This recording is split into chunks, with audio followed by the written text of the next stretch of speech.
Masya Allah. Jadi ada semacam tarikan hati Betul, begitu ya. betul, Allah bukakan hidayah untuk Mbak Selvi.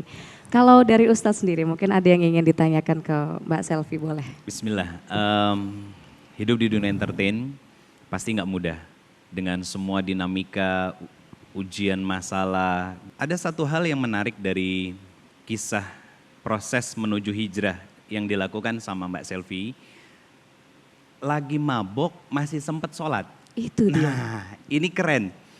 Lagi mabok masih sempat sholat. Padahal Allah sendiri bilang untuk melarang kita sholat itu jangan sampai ke orang yang lagi mabok. Nah ini justru malah tarikan hatinya dalam kondisi mabok tapi masih bisa mengerjakan sholat. Nah saya mau tanya Mbak Selvi, apa sih yang mendasari Mbak Selvi mau tetap sholat walaupun dalam kondisi setengah sadar ya, atau mungkin hampir hilang sepenuh kesadarannya tapi tetap mau sujud dan beribadah kepada Allah Subhanahu wa taala. Saya yakin ada sebab besar dan itu yang harus kita dengar langsung dari Mbak Selvi tentang alasannya. Bismillah.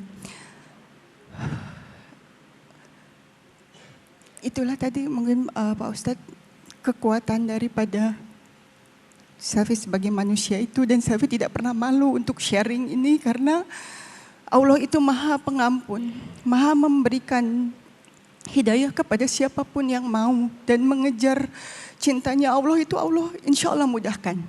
Pada saat itu ada salah satu sahabat Selvi, ini di luar agama Islam, berbeda agama. Pada saat itu Selvi bilang Selvi mau berubah dan teman Selvi ini support.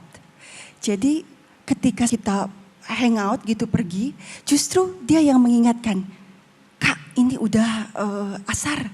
Jadi itu diantar ke musola di mall, jadi itu antara setengah bingung tapi itu sudah bawa ya, bawa mukena itu sudah ada di tas karena Selvi sudah niat.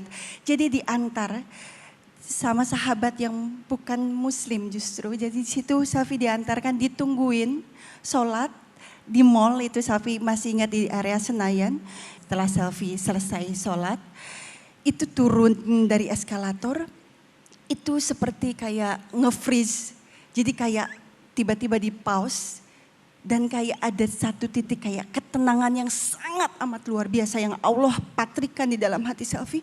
Di situ pada saat di eskalator mall itu Selvi merasa kayak, Robku dalam saya keadaan begini pun Allah itu memberikan rasa cintanya walaupun saya dalam keadaan yang sangat amat tidak suci.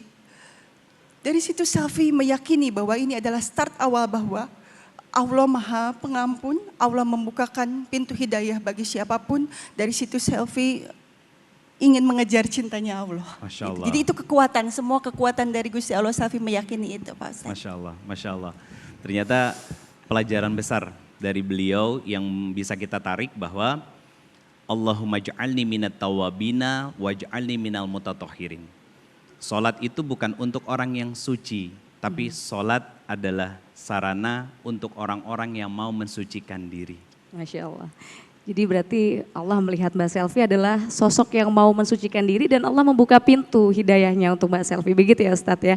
Oke, itu dari Ustadz Ridho.